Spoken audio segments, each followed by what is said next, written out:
Guys, today I am going to discuss about JavaScript forms and how we can implement the DOM object. तो document object model basically होता क्या है और इसे हम क्यों यूज़ में लेते हैं उसका रीज़न आज हम लोग देखने वाले हैं। तो देखिए, अगर मैं इसकी ऑफिशियल वेबसाइट से मैंने इसकी इन्फॉर्मेशन को या फिर आप बोल सकते हैं इसकी डेफिनेशन को मैंने पिक किया है, तो वो मैं आप लोगों के साथ शेयर कर रहा हूँ। The W3C document object model is a platform and language neutral interface that allows programs and script to dynamically access and update the content, structure and style of a document. Okay, तो basically हम Dom का use क्यों करते हैं उसका main reason ये होता है, जैसे आपसे कहा जाए कि एक पैराग्राफ है, उस पैराग्राफ का आपको कंटेंट चेंज करना है। ओके, तो उसके लिए आपको करना क्या पड़ेगा, उस पैराग्राफ को डायनेमिकली प्रोग्राम के थ्रू पिक करना पड़ेगा। यानी कि ब्राउजर पे जो आपको जितने भी HTML एलिमेंट्स होते हैं, जो भी आप चाहे H1 टैग हो, S2 टैग हो, चाहे आपके div हो, टेबल हो, आपके TR TD वगैरह कोई भी आपका अगर एलिमेंट है HTML एलिमेंट, तो उसको पिक करने के लिए या उसके अंदर के कंटेंट को अपडेट करने के लिए, उसकी स्टाइल को चेंज करने के लिए हम लोगों को डायनेमिकली उनको प्रोग्राम के थ्रू एक्सेस करना होता है। और वो एक्सेस करने के लिए we required DOM, document object model. तो मैं इसे बोल सकता हूँ it's a kind of API. अब एपीआई क्या होती है? एपीआई होती है लाइक एक बना बनाया ऐसा इंटरफेस है जिस इंटरफेस का यूज करके आप डायरेक्टली आप अपने जो HTML एलिमेंट्स हैं उनको पिक कर सकते हो। ओके, तो हम इसके लिए इसका यूज करते हैं। तो मैं आपको बताने जा रहा हूँ कैसे हम इसे इम्प्लीमेंट करेंगे। तो यहाँ पर देखिए, सबसे इंपॉर्टेंट चीज जो है that is according to DOM the HTML elements as object. ठीक है, तो ऑब्जेक्ट क्या बताया था मैंने आपको लास्ट टाइम पे? मैंने बताया था कि हम किसी भी चीज को ऑब्जेक्ट तब कह सकते हैं जब उसके अंदर दो चीजें हों। ठीक है ना, we can say something like this is a object कि उसके अंदर प्रॉपर्टीज हैं और उसके अंदर मेथड्स हैं। ओके, तो आप सोच रहे होंगे कि प्रॉपर्टीज और मेथड्स क्या होते हैं। जैसे अगर मैं बात करूं एरे की, तो एरे के अंदर जो लेंथ होती है वो प्रॉपर्टी होती है जो टोटल नंबर ऑफ एलिमेंट्स को बताती है। ठीक है ना, और इसके अंदर जो मेथड्स होते हैं लाइक आपके पास रिवर्स मेथड है, सॉर्ट मेथड है। ठीक है ना, ये इसके मेथड है। तो कहने का मतलब क्या हुआ, एरे इज ए ऑब्जेक्ट। तो मैं क्या बोलूंगा एरे को, एरे इज ए ऑब्जेक्ट। तो इसी तरीके से आपके जो HTML एलिमेंट्स होते हैं उनकी भी खुद की कुछ प्रॉपर्टीज होती हैं। अगर मैं बात करूं HTML एलिमेंट्स की, तो इनकी खुद की प्रॉपर्टीज होती हैं और इनके अंदर कुछ मेथड्स भी होते हैं।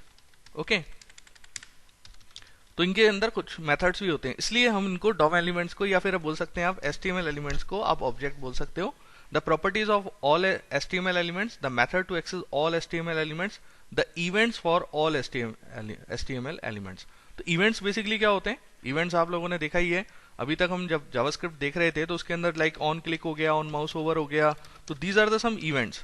ओके, तो इन इवेंट्स के ऊपर हम लोग अपना डॉम एपीआई का यूज करके हम अपने कंट्रोल्स के कंटेंट को, स्टाइल को, उनके मतलब जो भी आप चीज अपडेट करना चाह रहे हो, you can do that with the help of DOM API. तो डॉम एपीआई अपने आप में बहुत इंपॉर्टेंट टॉपिक होता है और थ्रू आउट जब तक भी आप काम करेंगे जावास्क्रिप्ट वगैरह के अंदर आपको इसकी रिक्वायरमेंट रहेगी। ओके, तो अब हम चलते हैं इस डॉम को समझने के लिए, इस आर्किटेक्चर को।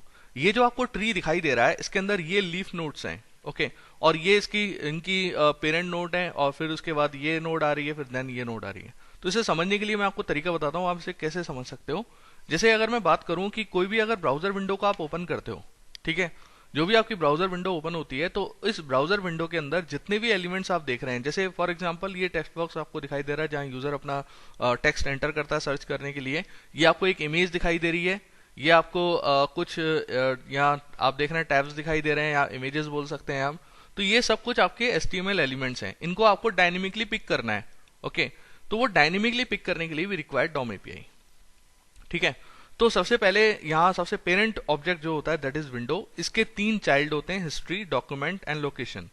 ठीक है, और इसके बाद डॉक्यूमेंट के अंदर ये कुछ इसके चाइल्ड हैं, एंकर हो गया, एप्लेट हो गया, एरिया हो गया, फॉर्म हो गया, इमेज हो गया, लिंक हो गया। और फॉर्म के अंदर के ये एलिमेंट्स हैं button, check boxes, file upload, hidden, password, radio, reset, select, submit, text and text area. Okay, तो ये हमारे पास अलग अलग इसके चाइल्ड एलिमेंट्स हैं, फॉर्म एलिमेंट्स बोल सकते हैं आप इनको। तो आपको करना क्या पड़ता है कि अगर मैं किसी टेक्स्ट बॉक्स की आपसे कहा जाए कि आपने यूजर नेम डाला, ठीक है, या आपने अपना नेम डाला, अब आपको एक मैसेज बॉक्स के अंदर दिखाना है हेलो एंड योर नेम, ये आपको इन्फॉर्मेशन शो करनी है। तो इन्फॉर्मेशन को शो करने के लिए आपको करना क्या पड़ेगा, क्योंकि टेक्स्ट बॉक्स आपका सबसे सबसे लीफ नोड है, दिस इज अ टेक्स्ट, ठीक है ना। तो आप इसे एक्सेस कहां से करोगे, आप इसे एक्सेस करोगे विंडो से। ओके, तो window dot document dot form dot text, ये इस तरीके से आप एक्सेस कर सकते हो। अगर आपसे कहा जाए कि आपको एक चेकबॉक्स को रिट्रीव करना है या इसकी वैल्यू को रिट्रीव करना है, तो उस कंडीशन में आपको यही पाथ फॉलो करना पड़ेगा, window dot document dot form dot checkbox, ठीक है ना। तो इसी तरीके से अगर आपसे कहा जाए कि आपको पूरी विंडो का, ठीक है ना, प्रिंट निकालना है, आपसे कहा जाए प्रिंट निकालनी है, जैसे होता है ना कि आप बटन के ऊपर क्लिक करते हैं पूरे वेब पेज का प्रिंट निकल जाता है, तो वो प्रिंट निकालने के लिए हमारे पास एक होता है विंडो डॉट प्रिंट मेथड। तो window dot print method, window सबसे आपका टॉप मोस्ट बोल सकते हैं आप, ये रूट नोड है, और इसके अंदर भी प्रिंट एक मेथड है। तो ये जितने भी आप नोड्स देख रहे हैं इन सबके मेथड एंड प्रॉपर्टीज भी होती हैं, जिनको आप डायनेमिकली एक्सेस करके और इनको यूज में ले सकते हो। अब मैं इसे विद एग्जांपल आपको ये सब चीजें समझाता हूं। तो इसके लिए हम एक नई फाइल क्रिएट करते हैं। ओके, तो इस फाइल का नेम मैं रख देता हूं DOM1 और इसकी डेट डाल देता हूं 31/12/21। Okay, .html। तो ये HTML की मैंने फाइल बना दी। अब मुझे करना क्या है, एक HTML5 का डॉक्यूमेंट तैयार करना है। ये मैंने HTML5 का डॉक्यूमेंट तैयार कर दिया। ये मेटा टैग्स की मुझे सच कोई रिक्वायरमेंट नहीं है, because it's a part of SEO, search engine optimization, मुझे इसकी कोई रिक्वायरमेंट नहीं है। अब आपसे कहा जाए कि आपके पास एक इनपुट टाइप है। Okay, this is your input type, input text, ये आपने डिफाइन कर दिया, और इसके अंदर कुछ आईडी आपने असाइन कर दिया। आईडी आपने दे दिया txt1। इसका नेम भी असाइन कर सकते हो आप, नेम आपने दे दिया txt1, और ये फाइनली आपका यहाँ बंद हो गया। अब आपसे कहा जाए, अगर मैं इसे थोड़ा सा और ढंग से मैप करना चाहूँ, एंटर योर नेम। ओके, मैं यूजर से कोई वैल्यू लेने के लिए ले रहा हूँ, एंटर योर नेम आपने लिखा, ठीक है। और बटन के ऊपर क्लिक करने पर आप इनपुट टाइप एक और बना सकते हो, इनपुट बटन, ठीक है ना। ये आप लिखते हैं तो इस तरीके से आ जाता है, इनपुट टाइप बटन। वैल्यू में आपने लिखा gate name. Okay, this is get name, ये आपने लिखा। अब आपको करना क्या पड़ेगा, इसके इवेंट पर, यानी कि बटन पर जब यूजर क्लिक करेगा तब उस कंडीशन में आपका कोई एक्शन परफॉर्म होना चाहिए। तो उसके लिए आप क्या कर सकते हैं, इसके अंदर इवेंट को रजिस्टर कर सकते हैं।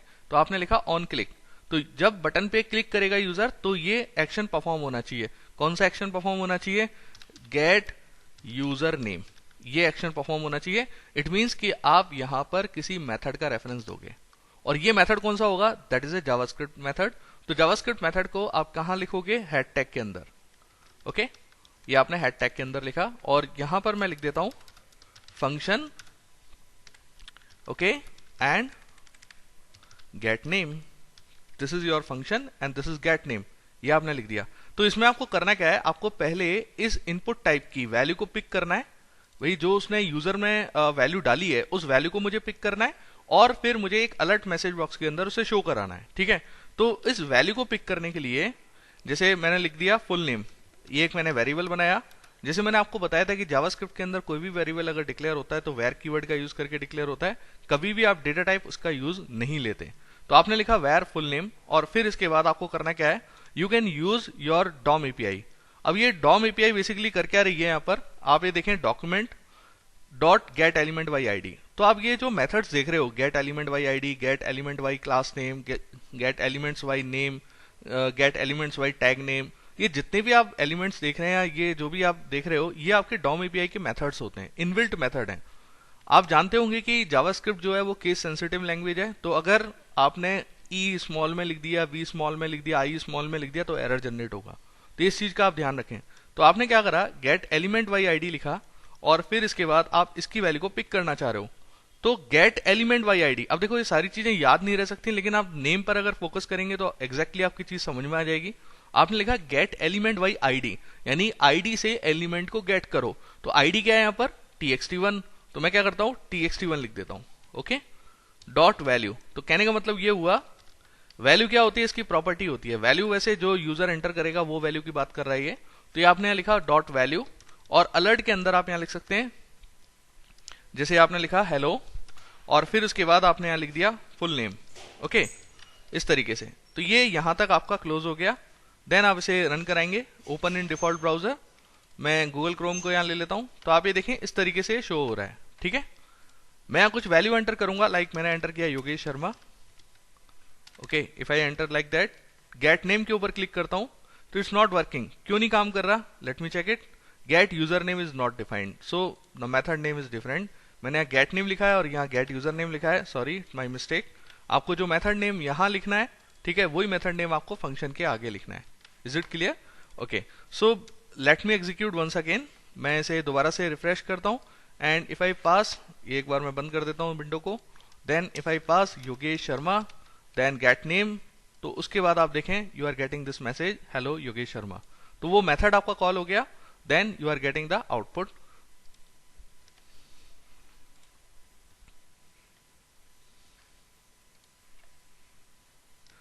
तो हम लोगों ने अभी तक देखा कि गेट एलिमेंट वाई नेम, यानी कि sorry get element by ID, इसे आपने पिक कर लिया आइटम को। इसके अलावा और भी आपके पास मेथड्स होते हैं, वन बाई वन हम हर मेथड को डिस्कस करेंगे। अगर मैं दूसरे तरीके से गेट करना चाह रहा हूं, वेयर फुल नेम, ओके, तो अगर मैं लिखता हूं यहाँ document dot get element by class name. अब ये एलिमेंट्स वाई क्लास नेम का मतलब क्या होता है? देखिए, ये जो क्लास की बात कर रहा है, ये कर रहा है सीएसएस की क्लास की बात, ठीक है ना। तो सीएसएस के अंदर हम कोई क्लास बनाते हैं, लाइक मैं यूजर से दो वैल्यू लेता हूं, एक मैंने लिया एंटर योर नेम और enter your father name, like मैंने ये दो लिया, ठीक है ना।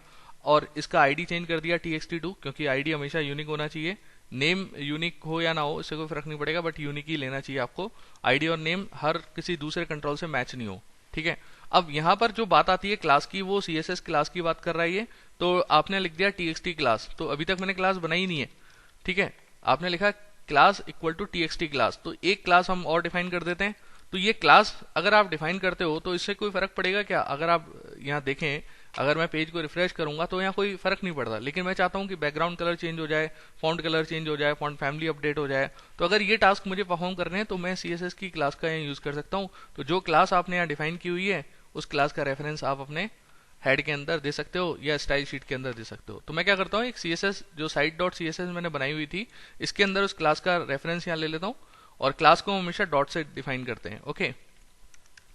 इसमें मैं क्या करता हूँ कि कुछ प्रॉपर्टी सेट कर देता हूँ, जिससे हमारे समझ में आ जाए कि क्लास अप्लाई हुई है या नहीं हुई।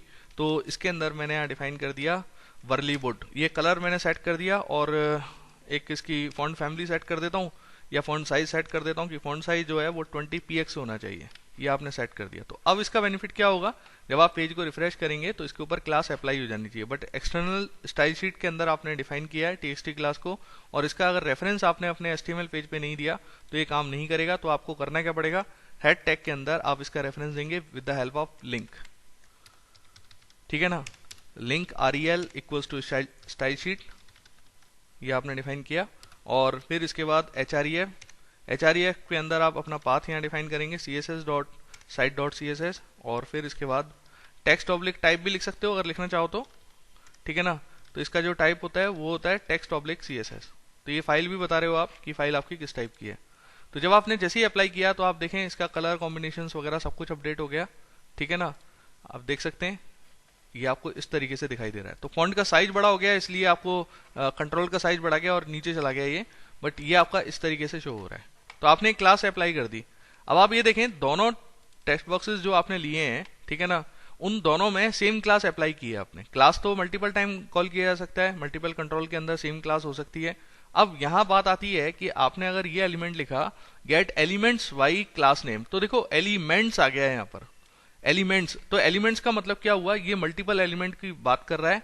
तो यहाँ पर जो क्लास नेम होगा कि आपको क्लास नेम से कंट्रोल को पिक करना है, तो आप उसे सिंगल कोट्स के अंदर इस तरीके से आप यहाँ दे दोगे, ये आपने यहाँ दे दिया, ठीक है ना। तो क्लास नेम डॉट वैल्यू कुछ नहीं होता, अब यहाँ वैल्यू कुछ नहीं होगा। यहाँ देखें लेंथ प्रॉपर्टी आ रही है, नेम्ड आइटम्स आ रहे हैं, इस तरीके से वैल्यूज आ रही हैं आपकी, ठीक है ना। लेंथ का मतलब होता है कि टोटल नंबर ऑफ एलिमेंट्स कितने हैं आपके। तो अगर मैं इस लेंथ को प्रिंट कराना चाहूँ तो मैं कैसे प्रिंट करा सकता हूँ, फॉर टेस्टिंग लेंथ, या फिर आप बोल सकते हैं total items of txt class, okay, is या इक्वल्स टू, यहाँ प्लस लगाया और आपने यहाँ फुल नेम लिख दिया। नाम से कंफ्यूज नहीं होइएगा, ये मैं चेंज कर दूंगा अभी, और इसको मैं हटा देता हूँ अभी, क्योंकि मैं कोई वैल्यू ले नहीं रहा हूँ अभी फिलहाल। तो आप इसे जब रन कराएंगे ओपन इन डिफॉल्ट ब्राउजर, तो आप यहाँ देखें, if you click on that you are getting 2 मिल रहा है यहाँ पर। 2 क्यों मिल रहा है, क्योंकि दोनों टेक्स्ट बॉक्सेस के अंदर जो क्लास नेम लिया है वो आपने एग्जैक्टली सेम लिया है, ठीक है, वो क्लास नेम आपने एग्जैक्टली सेम लिया है, तो इस वजह से यहाँ 2 दिखा रहा है। लेकिन अगर आप यहां पर txt क्लास लिख देते हो, ओके, आपने ये लेंथ प्रॉपर्टी का यूज नहीं किया और दूसरी प्रॉपर्टीज जो है जैसे आइटम है, ठीक है, तो ये एक HTML एलिमेंट को यहाँ से रिटर्न करने के लिए बोल रहा है, बट मैं इसे इस तरीके से डिफाइन कर देता हूँ फुल नेम, तो ये मुझे यहाँ ऑब्जेक्ट रिटर्न करेगा क्योंकि ये एक कंप्लीट एक एरे है, ठीक है, जिस एरे को ये रिटर्न करने वाला है। ओके, इसकी टेस्टिंग करने के लिए आप क्या कर सकते हो, जैसे ये ब्राउजर है हमारा, इस पर रिफ्रेश करते हैं और टैब दबाते हैं, तो टेस्टिंग या डिबगिंग कैसे कर सकते हो आप, सोर्सेज के ऊपर जाएंगे, अपने एलिमेंट को पिक करेंगे और ये देखें आपने जो जावास्क्रिप्ट का कोड लिखा है वो आपको शो हो रहा है। जावास्क्रिप्ट क्लाइंट साइड पे एग्जीक्यूट होती है, क्लाइंट के ब्राउजर पे जाके एग्जीक्यूट होती है, तो उसका कोड क्लाइंट भी देख सकता है। तो अगर मैं इसे रिफ्रेश करता हूं और मैं अगर इस बटन के ऊपर क्लिक करता हूं तो आप ये देखें यहां पर ये लाइन पे चला गया, एक बार यहां 2 बार क्लिक कर दीजिएगा तो ब्रेक पॉइंट लग जाता है, फिर आप चाहें तो इस आइकन के ऊपर क्लिक करके डीबग कर सकते हैं। तो ये मैंने डीबग करा, तो आप ये देखें इस फुल नेम के अंदर वैल्यू क्या आई, HTML कलेक्शन 2, ठीक है ना, 2 एलिमेंट्स आ गए आपके, एक तो txt क्लास यानी कि एक तो txt1, ये इसका मतलब होता है इनपुट टाइप जिसका आईडी txt1 है और क्लास txt क्लास है, इनपुट टाइप जिसका आईडी txt2 है और txt क्लास है। तो ये कहने का मतलब ये हुआ एक पूरा एलिमेंट आ गया, और फिर आप अगर इसे अलर्ट के अंदर शो कराएंगे then you are getting object HTML collection. Okay, ये आपको इस तरीके से रिटर्न कर रहा है। तो डीबगिंग भी आपको आनी चाहिए। अगर मैं यहां लिखता हूं आइटम और आइटम के अंदर मैंने यहां लिख दिया 0, ओके, अगर मैं इस तरीके से लिख देता हूं और डॉट वैल्यू, अगर मैंने इस तरीके से लिख दिया और फिर मैं इसे अगर रिफ्रेश करता हूं तो ये देखें कोड भी अपडेट हो गया आपका, और यहां अगर मैं दोबारा से बटन के ऊपर क्लिक करूंगा तो ये देखें वैल्यू नाम से कोई प्रॉपर्टी नहीं होती। तो ये चीज आपको ध्यान रखनी पड़ेगी कि कौन सी जगह पर कौन सी प्रॉपर्टी होती है नहीं होती। आइटम इस तरीके से कोई भी वैल्यू नहीं होती, तो आपको करना क्या पड़ेगा, अब ये हम कैसे वैल्यू को पिक कर सकते हैं, इट्स इंपॉर्टेंट पार्ट। मैं आपको तरीका बताता हूं इसका कैसे आप वैल्यू को पिक कर सकते हो। देखो आइटम में एज ए मेथड के फॉर्मेट में आपको यहाँ आइटम वैल्यू पास करनी पड़ेगी। तो 0 पास करने का मतलब क्या हुआ कि जो भी आपके कंट्रोल्स होते हैं वो एक आपने अगर यहाँ get elements by class name किया तो इसके अंदर 2 कंट्रोल्स हैं आपके जो सेम उस पर हैं, ठीक है ना, सेम उस पर आ रहे हैं। तो यहाँ ये क्या करेगा कि इस आइटम की जो वैल्यू होगी उसे 0 इंडेक्स पे डालेगा और सेकंड वाला जो होगा वो 1 इंडेक्स पे आएगा। तो टॉप टू बॉटम हमेशा प्रोग्राम रीड होता है, तो फर्स्ट वाला जो एलिमेंट होगा वो 0 इंडेक्स पे आएगा। जैसे आप लोगों ने सी के अंदर पढ़ा होगा कि जो एरे के अंदर एलिमेंट्स होते हैं उसकी फर्स्ट इंडेक्स जो होती है वो 0 होती है हमेशा। उसी तरीके से HTML एलिमेंट जो आपके हैं वो एक्सेस होंगे gate elements bye ID class name से एक एरे के अंदर। तो आपने क्या करा, आइटम और 0 पास कर दिया। 0 का मतलब हुआ फर्स्ट आइटम की बात कर रहे हैं आप कि आपको txt1 की वैल्यू गेट करनी है, और फिर ये फुल नेम के अंदर जाएगा, और फिर इसके बाद आप क्या कर सकते हैं, यहां पर लिख दें full name dot value. Okay, ये आप इस तरीके से लिख दीजिए, तो ये आइटम की वैल्यू को यानी कि फर्स्ट आइटम की वैल्यू को यहां से रिटर्न कर देगा।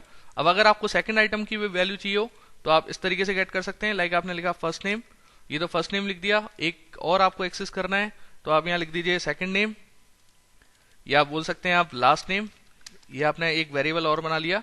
बट आपका यहां पर क्या होगा, यहां आइटम्स के अंदर आप यहां कर दोगे 1। ओके, ये फर्स्ट वाले आइटम की वैल्यू गेट करनी है आपको, और फिर इसके बाद आपको यहाँ फुल नेम में बजाय आपको यहाँ लिखना पड़ेगा first name. Okay, first name dot value plus space दिया आपने, और फिर फर्स्ट नेम या last name dot value. Okay, ये आप इस तरीके से लिख दीजिए। अब आप पेज को रिफ्रेश कराएंगे, रिफ्रेश इट, मैं यहां लिखता हूं योगेश, देन शर्मा लिखा मैंने, और गेट नेम के ऊपर क्लिक करता हूं मैं, देन यू कैन सी कि मुझे यहां आइटम्स की वैल्यू मिल गई। ठीक है, योगेश शर्मा की वैल्यू मुझे मिल गई। तो मुझे जिस आइटम की वैल्यू गेट करनी हो तो वो आइटम की वैल्यू आप यहां से गेट कर सकते हैं। अब आप लोगों के लिए एक मैं असाइनमेंट बताता हूं कि आपको करना क्या है, कि आपको इस तरीके से रीड नहीं करना डेटा को, ठीक है ना। आप क्या करेंगे, आप gate elements by class name तो यूज में लेंगे, लेकिन आपको एक फॉर ईच लूप लगाना है या फॉर लूप लगाना है, और उन दोनों आइटम्स की वैल्यू को फॉर लूप के थ्रू रीड करना है और एक वेरिएबल में पास करा के उसे प्रिंट कराना है। ये आप लोगों के लिए असाइनमेंट। ओके, तो ये हमारा एक एग्जाम्पल यहाँ कंप्लीट होता है। अब मैं एक दूसरा एग्जाम्पल यहाँ बनाता हूँ जिसमें हम और चीजें देखेंगे। DOM2 और आज का डेट डाला 31/12/21.html। ओके, तो HTML की एक फाइल आप यहाँ बनाइए, आप यहाँ से मेटा टैग्स को हटाएं, रिमूव दैम, और अब आपको यहाँ स्क्रिप्ट लिखनी है। स्क्रिप्ट लिखा आपने, और अब आपको यहाँ एक इनपुट टाइप बनाना है, input type button. But input type button से पहले एंटर योर यूजर नेम, ये आपने लिखा, और यूज़र नेम से वैल्यू लेने के लिए इनपुट, देन टेक्स्ट, ये टेक्स्ट हो गया, आईडी आपने दे दिया txt1 और नेम भी आपने दे दिया txt1। ओके, तो ये दोनों वैल्यूज़ दे दी आपने, और वैल्यू में यहाँ लिखा लाइक सबमिट लिख दिया आपने, ठीक है ना। ये इस तरीके से बना दिया। तो एंटर योर यूज़र नेम और इनपुट टाइप टेक्स्ट, और ये आपने वैल्यूज़ यहाँ दे दी। अब आपको दूसरे तरीके और मैं आपको बताने जा रहा हूँ कि किस तरीके से आप इन कंट्रोल्स की वैल्यूज़ को पिक कर सकते हैं। तो अब हम थोड़ा सा डॉम एपीआई पे आएंगे। तो ऑन क्लिक पर आपने लिखा गेट नेम, एक फंक्शन बनाया, ठीक है, ये फंक्शन है आपका, और इस फंक्शन की डेफिनेशन आप ऊपर हेड के अंदर लिखेंगे। आपने लिखा गेट नेम, ये फंक्शन बनाया। ओके, तो अब मैं आपको अलग अलग तरीके बताता हूँ। अब थोड़ा सा हम इस डायग्राम पे जाते हैं और समझते हैं कि ये किस तरीके से काम करता है। ये जो डॉम ट्री है, this is called the DOM tree. Okay, तो ये जो डॉम ट्री है, इसमें से आपको इनपुट टाइप टेक्स्ट की वैल्यू को पिक करना है। कहाँ है टेक्स्ट आपका? ये दिस वन, ठीक है ना। ये आप कर्सर को देख रहे हैं, टेक्स्ट जो है आपका, इसकी वैल्यू को पिक करना है। तो आपको window dot document dot form dot text के अंदर आना पड़ेगा और आप इसे एक्सेस कर सकते हो। तो मैं गेट करता हूँ वेयर नेम इक्वल्स टू और विंडो से स्टार्ट करेंगे हम, फिर आएगा आपका डॉक्यूमेंट। ओके, डॉक्यूमेंट के बाद आता है फॉर्म्स। अब ये फॉर्म्स क्या होता है, हम फॉर्म्स इसलिए लिखते हैं क्योंकि आपके एक पेज के ऊपर मल्टीपल फॉर्म्स हो सकते हैं। अभी मैं आपको इंप्लीमेंट करना बताऊंगा, ठीक है ना। बट आपने अभी तक फॉर्म तो लिया ही नहीं, तो फॉर्म मैं ले लेता हूँ।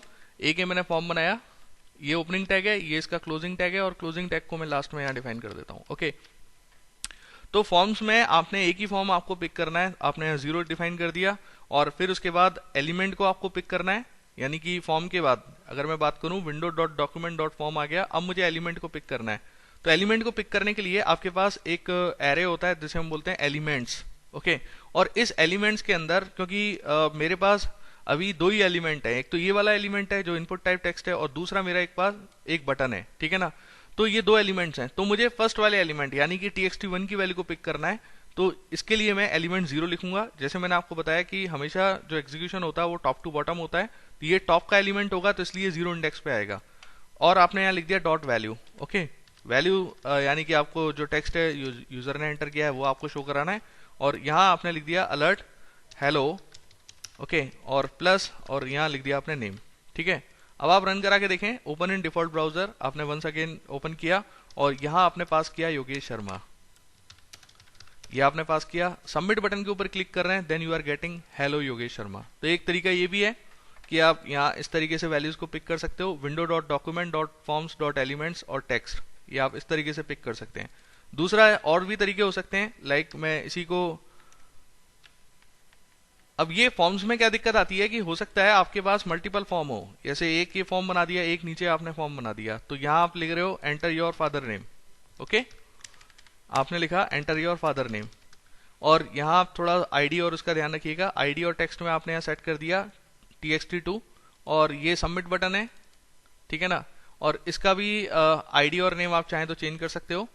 मैं इसे हटा देता हूँ, मुझे ऐसा जिसकी रिक्वायरमेंट नहीं है। तो ये मैंने बटन यहाँ बनाया हुआ है गेट नेम, और इसके व्याप पर मुझे इस वाले कंट्रोल की वैल्यू गेट करनी है। तो अब मैं क्या करूंगा, क्योंकि मेरे पास दो फॉर्म हो गए, एक तो फर्स्ट फॉर्म ये हो गया, सेकंड फॉर्म ये हो गया। अब जब प्रोग्राम आपका रीड होता है वो टॉप टू बॉटम होता है, तो टॉप टू बॉटम में क्या दिक्कत आती है कि ये फर्स्ट वाला जो होगा वो 0 इंडेक्स पे आएगा, और सेकंड वाला जो होगा वो 1 इंडेक्स पे आएगा। अब आपसे कहा जाए कि फादर नेम को पिक करो आप, तो फादर नेम को पिक करने के लिए आपको यहाँ से चेंज करके एलिमेंट फॉर्म्स में 1 करना पड़ेगा और एलिमेंट में 0 करना पड़ेगा। अब एलिमेंट में 0 मैं क्यों कर रहा हूँ, क्योंकि ये सेकंड फॉर्म का तो फर्स्ट एलिमेंट ही है ना, तो इसलिए तो ये मैंने 0 कर दिया। तो अगर मैं फादर नेम को गेट करना चाह रहा हूँ तो इस तरीके से गेट कर सकता हूँ। सो मैं इसे दोबारा से एग्जीक्यूट कराता हूँ। ये पेज दूसरा है हमारा। ओके, तो मैं यहाँ लिखता हूँ, जैसे मैंने लिखा योगेश, एंड दूसरा जो है मेरा वो शर्मा है, और सबमिट बटन पे अब शर्मा वैल्यू मिलनी चाहिए आपको, you are getting hello Sharma. Okay, तो ये सेकंड एलिमेंट मिल गया। लेकिन इसमें दिक्कत क्या आती है कि आज आपने डिजाइनिंग के टाइम पर ध्यान रखा था कि फॉर्म को नीचे रखना है, कल को हो सकता है ये आप ऊपर डाल दो। अब ये ऊपर डाल दिया आपने, चेंज कर दी लोकेशन, तो अब इसमें दिक्कत क्या आएगी, आप जो सोचोगे वो आपको मिलेगा नहीं। आप यहां से एग्जीक्यूट कराते हैं, once again I am writing Yogesh then Sharma, ठीक है। अब फादर नेम में क्या आ रहा है, यहाँ पर योगेश आ रहा है, ठीक है, और यूजर नेम में क्या आ रहा है, शर्मा आ रहा है। अब सबमिट पे क्लिक करो, you are getting hello Sharma. अब ये हेलो शर्मा क्यों आया, उसका रीजन ये है कि देखो इंडेक्सिंग हमेशा टॉप टू बॉटम होती है, तो ये टॉप पर ये एलिमेंट आ रहा है, सेकंड पे ये आ रहा है। अब वैल्यू आपको फादर नेम की गेट करनी थी इस वाले की, लेकिन वैल्यू आपको ये वाली मिल रही है। क्यों मिल रही है? क्योंकि ये 1 इंडेक्स पे फादर नेम चेंज हो गया। तो इसका सॉल्यूशन क्या है? बहुत सिंपल सा सॉल्यूशन है। आप क्या करें, इसको नेम असाइन कर दें, दिस इज FRM1, ठीक है, और नीचे वाले को भी एक नेम असाइन कर दें, दिस इज FRM2, ओके। और यहां पर इंडेक्स ना देके आप अपना नेम असाइन करें, तो FRM1 लिख दिया आपने। और यहाँ एलिमेंट्स में भी ध्यान रख सकते हैं आप, इंडेक्सिंग देने की जरूरत नहीं है आपको, जैसे अभी आपने दी है। आप क्या कर सकते हो, यहाँ पर भी आप अपने कंट्रोल का आईडी असाइन कर दीजिए, ये txt2.element। तो ये इससे दिक्कत खत्म हो जाएगी। अब चाहे आप लोकेशन कहीं पर भी इसकी चेंज कर दीजिए, कोई फर्क नहीं पड़ेगा, आपने नेम से गेट किया है, ओके। तो अगर मैं अब इसे एग्जीक्यूट कराता हूं, अगर मैं इसे अब एग्जीक्यूट कराता हूं, मैंने लिखा योगेश, देन मैंने लिखा शर्मा, अब मुझे फादर नेम में योगेश ही मिलना चाहिए, तो सबमिट पे क्लिक कर रहा हूं, then I am getting hello Yogesh, okay. तो ये एक तरीका है जिससे आप अपने एलिमेंट की वैल्यू को पिक कर सकते हैं। अब सबसे सिंपलेस्ट अप्रोच जो होती है इसकी, हम इस तरीके से जनरली करते नहीं है, अब मैं इसकी सिंपलेस्ट अप्रोच बता रहा हूं आपको। आपने लिखा where name equals to window dot not window, पूरा लिखने की आपको जरूरत नहीं है, आपके पास यहाँ है डॉक्यूमेंट डॉट फॉर्म्स या FRM1 डॉट एलिमेंट्स आपको पिक करना है, txt2 डॉट वैल्यू, सबसे सिंपलेस्ट अप्रोच ये है।